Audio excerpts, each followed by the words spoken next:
Dave on the Crafted channel, working on day in the shop number 6.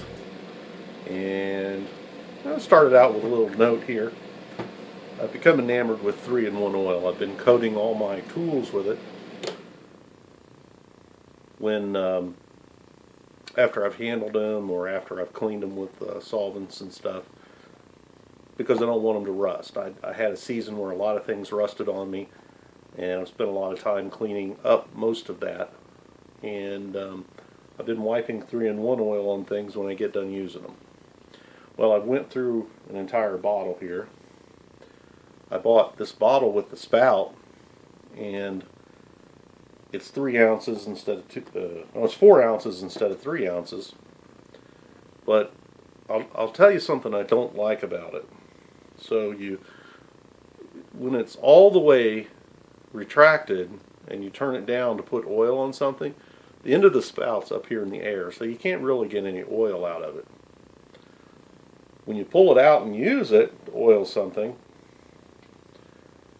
and then you push it down, whatever oil is in the tube, you can see it bubbling up right now.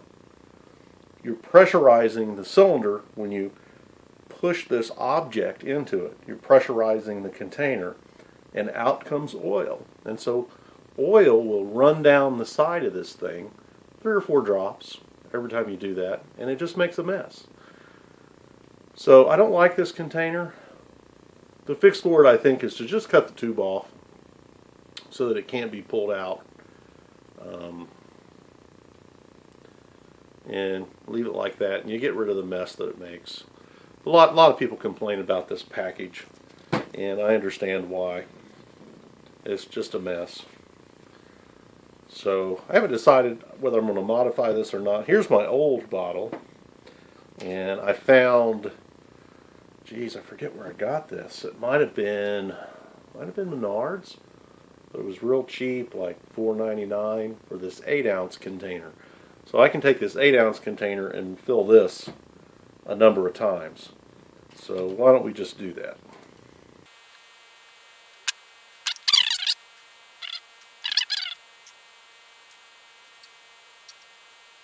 There it is, full again. This bottle is a little tippy, but it's the right amount to keep around. That's enough about that. As you know, I was working on restoring a drill press. In fact, I'm still working on restoring a drill press. It seems to be taking me forever to get around to putting the motor together. What with the holidays and all. No, these are not bearings. These are some number 18650, which is not to be confused with capacity, but this is an 18650 is a actual designated commercial cell size like C or AA or AAA or D. And it used to be 18650 sells this exact dimension, only came soldered into devices like laptops and things like that. Well, I've got a flashlight that, really phenomenal flashlight that the battery went bad in. So I ordered some of those and a charger. So I can get my flashlight working again. This, I think, is something for the motor. Ah, starting caps. It needs a starting capacitor. I've got another newer drill press, a Craftsman with a crank-up table that I just had to clean up. I didn't have to paint anything or repair anything. And it's got a slow motor start. So I'm probably going to change the cap in it as well. I'm assuming it could be related to the capacitor going bad in it. Anyways, I got 2 capacitors, 1 money. I don't remember how much this was. Let's look it up. And here's the caps. I got 2 of these, $6.20. Ordered from overseas on December 10. And I've had this package about a week. Just finally got around to opening it. So here's some more packages.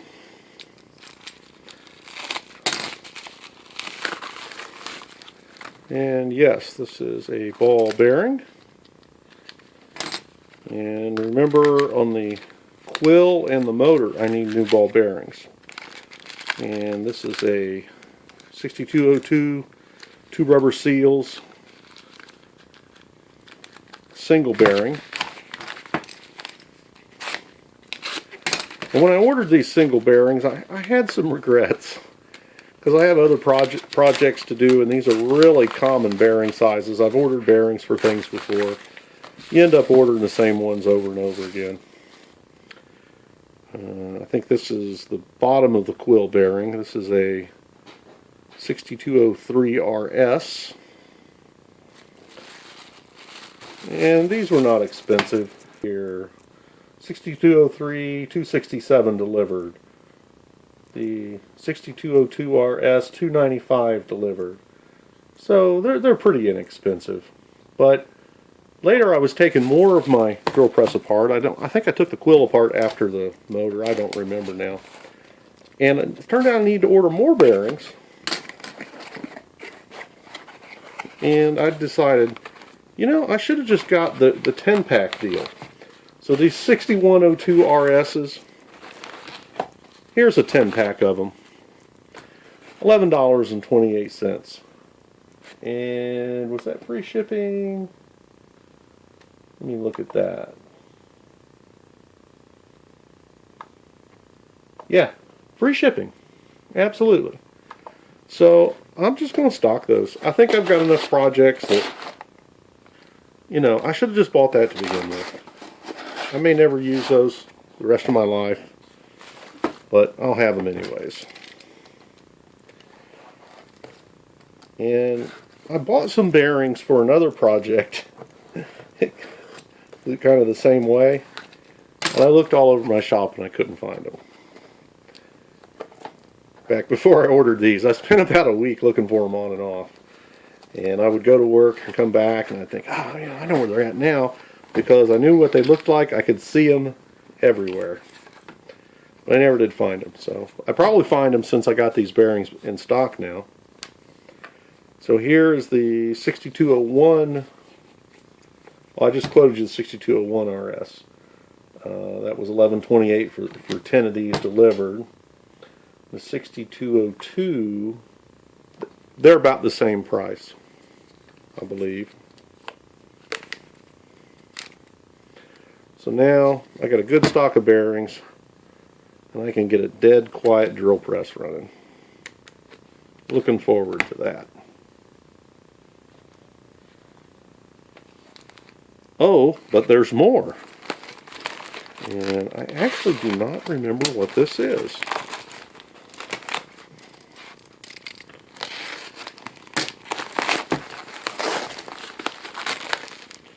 Oh yes, I remember this now.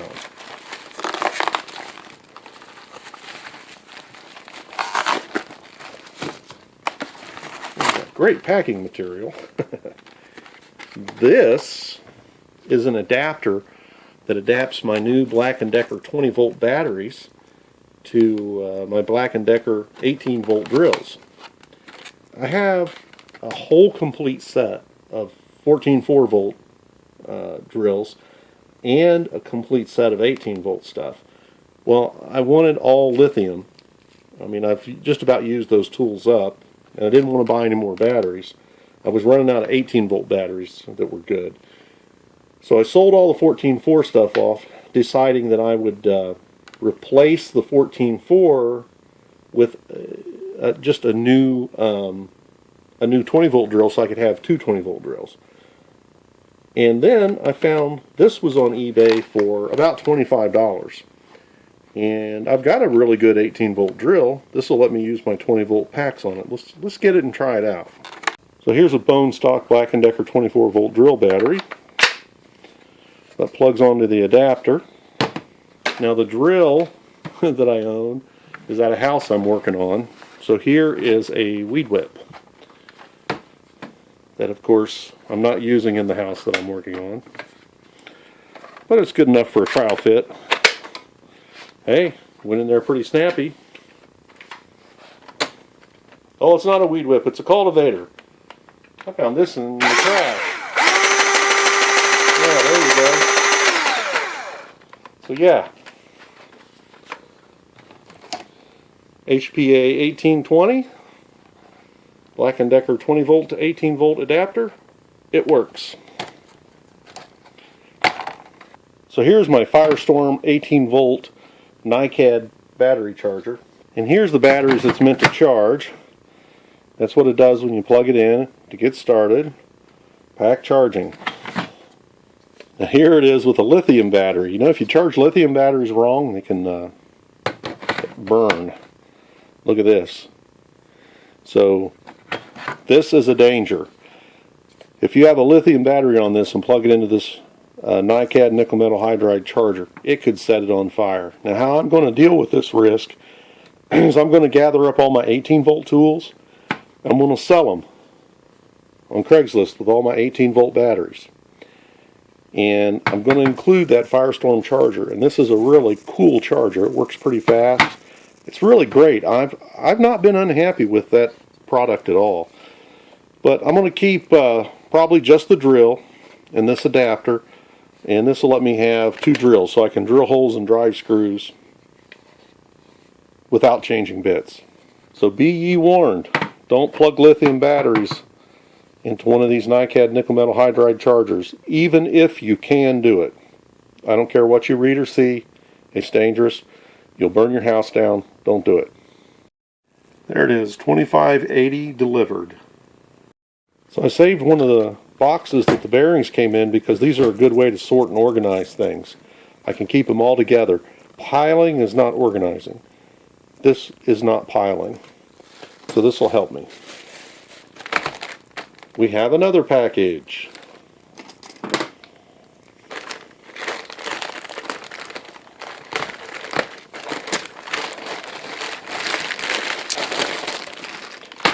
What are those, you might ask? I got this idea from another YouTube channel, and if I remember who it is, I'll stick it up. These are ice cube trays, but they're ice stick trays for making ice cubes that'll fit down inside of a water bottle. They came from a company called PF Accessories, and it was 6 pieces of these trays, so 3 packages, all 3 of these packages, 2 per package, for $6.99, free shipping, delivered. I think this will be an excellent way to sort out my taps so I can get rid of little boxes that I have full of taps. I can possibly put them in thread and diameter order. So this is going to organize my drawer in that Kennedy toolbox a little bit. Let's go get that drawer and see how it looks. So this isn't all my taps, but it's all of my loose taps that aren't in sets. And I didn't mention, but these would be excellent to organize all of my rings. And I have lots of rings just kind of laying loose in a drawer. Just in case this takes up too much space. So it looks like I could fit a couple of these in this drawer. If I cut this off, I could put them in this way and fit a lot. I got to be careful though. I want to maintain room for my tap wrenches and my little beginner tap here. So we got to figure out how we're going to organize these. Let's just for fun here, let's take these 1/2-inch taps. I think those two might be the same. I'm just going to roughly organize them here. And once I get these all organized, I'll be able to see how many of each size tap that I have. Those two might be the same, although one's spiral fluted.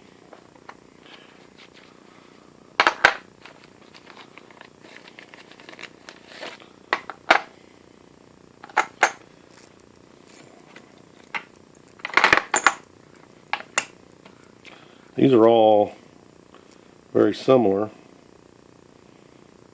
3/8, although this one's chipped. I don't know how that made it in here. I think I'm going to have to put it with my bad taps. What is this, a 3/8 16? So we'll put that in there for now.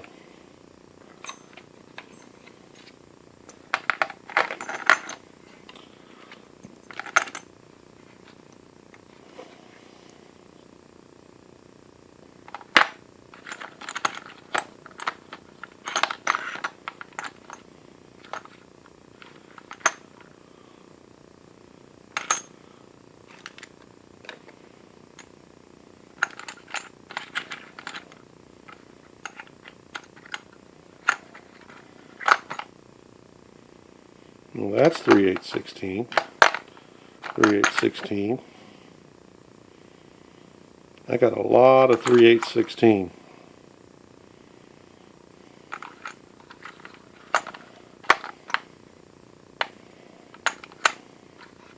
Well, there's a different size. There's a Regal 3/8/24.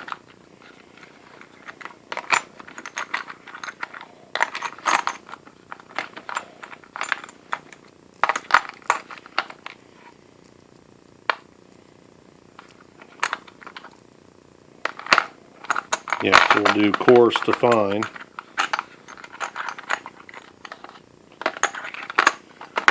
What we got here? Ah, another 3/8/24. Let's see, these are 7/16, 20, 7/16, 20, 1/2 20, and 1/2 13. Ah, that's a 1/2 12. So I guess really it should have a drawer. It should have a slot of its own.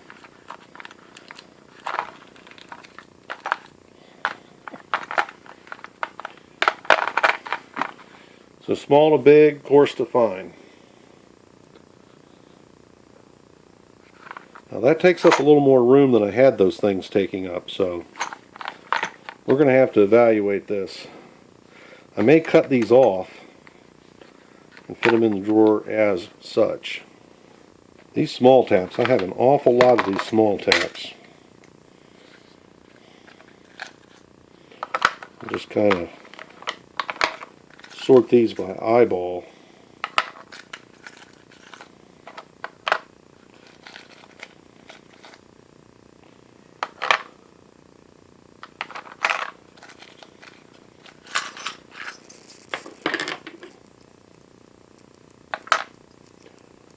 I'll have to go through these with a magnifying glass.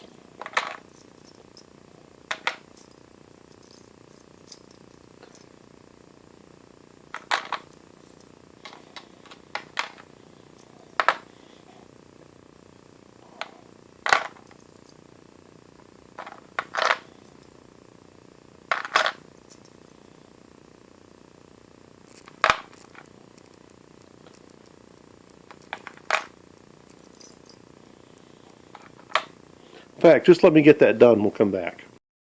There we go. I've got all of my, from number 2 down here, number 3, 4, 5, 6, 8, 1032s, 1024s, number 12. This is 5/16 all the way up through 1/2 inch. I got a 1/2 inch 13 and a 1/2 inch 12. I got a bunch of 7/16 taps here, and then these are larger taps or a pipe tap, and in this case that's a long pulley tap. That's an Acme thread tap. Here is some butter-filled 1/2 by 20, a complete set. Ooh, nice stuff. This is a giant double start modified square thread Acme here. I guess modified square isn't Acme, but that's a tap I got in a deal. Not that I'm ever going to have anything to use that for, but this is a little micro Starrett. It's got so much kind of wear on the handle that you can just barely make out a few letters of LS Starrett. That thing's awesome. Here's my Moore and Wright. For stuff, I guess up to 5/16, maybe a little bigger. No, up to 5/16. And then here's my larger Moore and Wright. I don't know the number of this. I know it's not a number 6. That's an even larger one. I'm trying to collect all the Moore and Wright tap handles. I like those. I think I actually like them better than the Starretts. This is an Irwin 3/8 tap sockets, 1/4 through 1/2 and number 6 through 1/4. I haven't tried these yet. I was thinking about making a hand tapper and using these as part of it. I don't know, we'll see. So I ejected the vice jaw from here. It doesn't belong in here.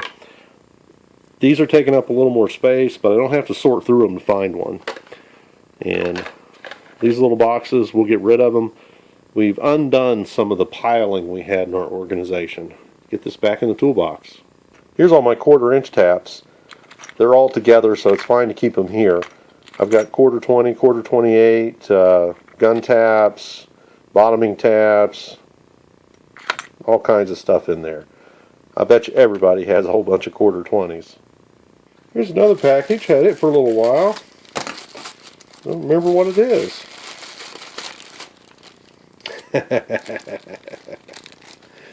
Okay, so this is a funny story. The quill in the drill press, every one I've taken apart, has super thick grease on it, and it has splines that slide up and down in kind of a drive spur. And if that grease kind of gets out of position, in its play inside the spline, it'll clink, clink, clink, clink, it'll rattle. And I was looking to buy really thick grease, like a soft candle in thickness. And I couldn't find it. This, I was threatening to break the internet, to break the YouTube machinists part of the internet. So I was threatening to use chapstick there. Now I know that sounds crazy, but it's some kind of really thick Vaseline-like lubricant. Just, you know, as in my theory to keep the drill press quieter. Well, I found a possible substitute. This is a kind of thick grease. It probably is the same thing chapstick is for woodman's, for reed instruments.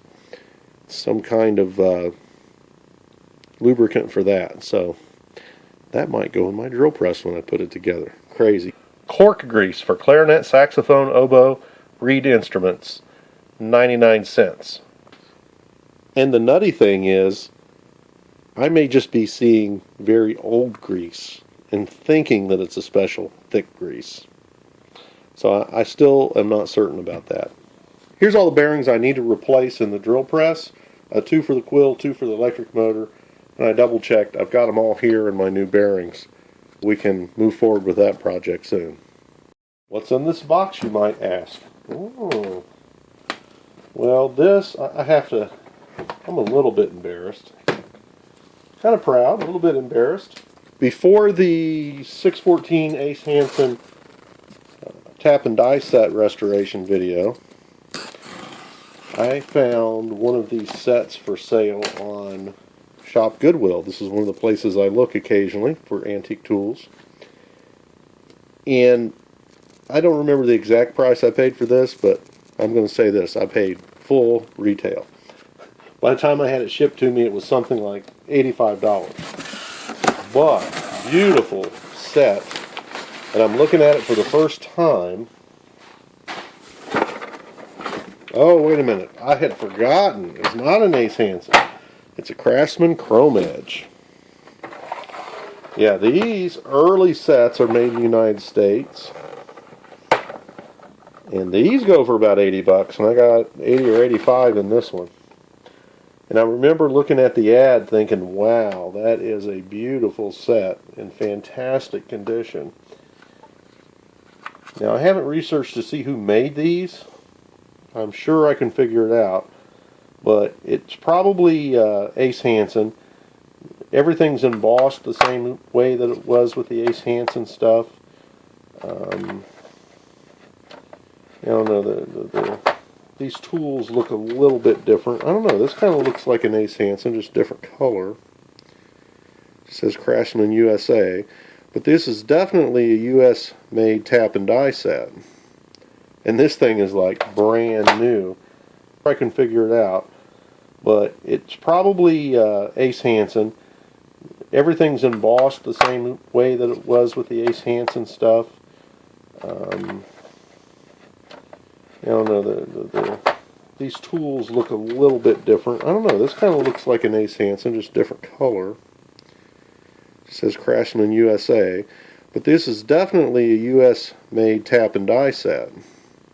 And this thing is like brand new.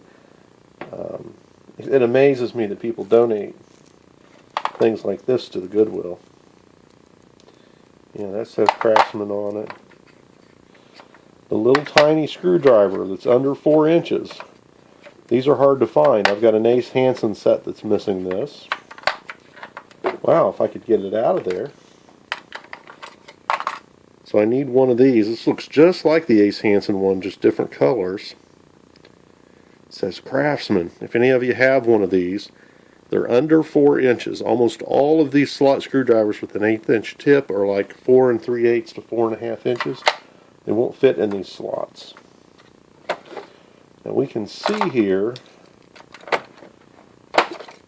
this tap wrench has definitely been used. Shows a little bit of wear there.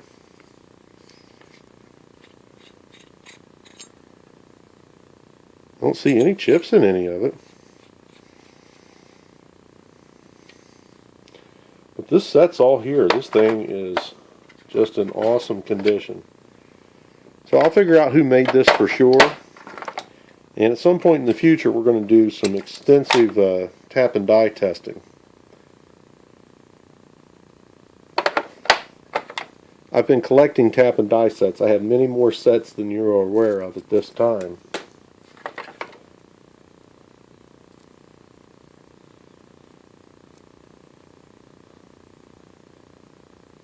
I'm looking right now. I want to find a hex drive wrench that doesn't have this centering rig stuff on it.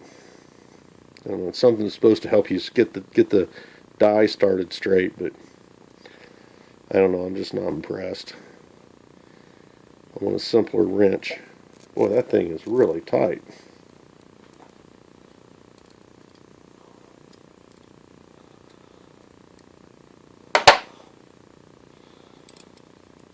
There we go. Look at that.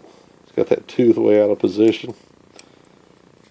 There, now it's centered.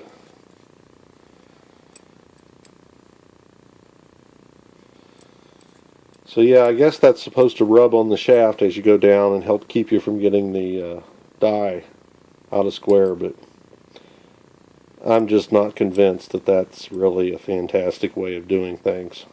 At least this has nothing that sticks out of it when it's all the way open like the modern Irwin die stock does. I love this little pair of channel locks. This is a Craftsman also. Part number 94513. Before the company disappears, I need to buy a couple more of these. But there you go. There's an original chrome edge 41 piece all English tap and die set. Got it from Goodwill Industries of Central Indiana. Boy, there were people that wanted it.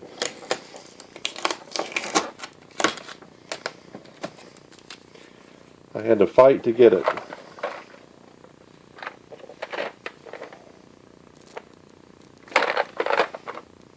Beautiful set. It's just every bit as new and beautiful as I thought it was when I was bidding on it. Totally complete. I don't see any chipped teeth on any of the dies.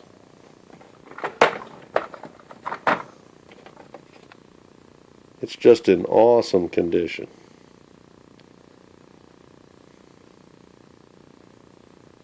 I do see a little tiny, well, it could be hair, could be metal shaving in there. There's the 632.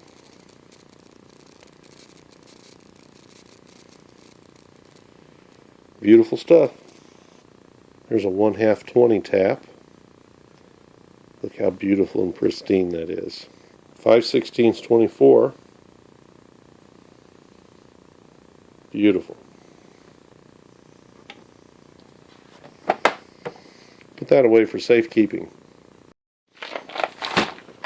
And last but not least, this is related to drill press. Oh, an unclimactic reveal. A dowel pin assortment. after I pulled out the blind-driven dowel pin, I thought, well, I might need to replace that dowel pin. And I started looking at the price of dowel pins, and I thought, wow, do I really want to buy these things piecemeal? And I saw that there were sets, and like a set of dowel pins like this was like, I don't know, $70 to $100, and just crazy. So I shopped on eBay, and this is a brand new set that's old stock. This company doesn't make these anymore, and this gives me English sizes. I've got, what is there, 210 pieces, 16th, 3/32, 8th, 3/16, quarter, and 1 1/4, and each one of those comes in 3 to 5 or 6 different lengths. So this should take care of all of my needs for dowel pins in the English sizes for a long time to come. These are very handy as tools sometimes as well. Pocket kits, it says.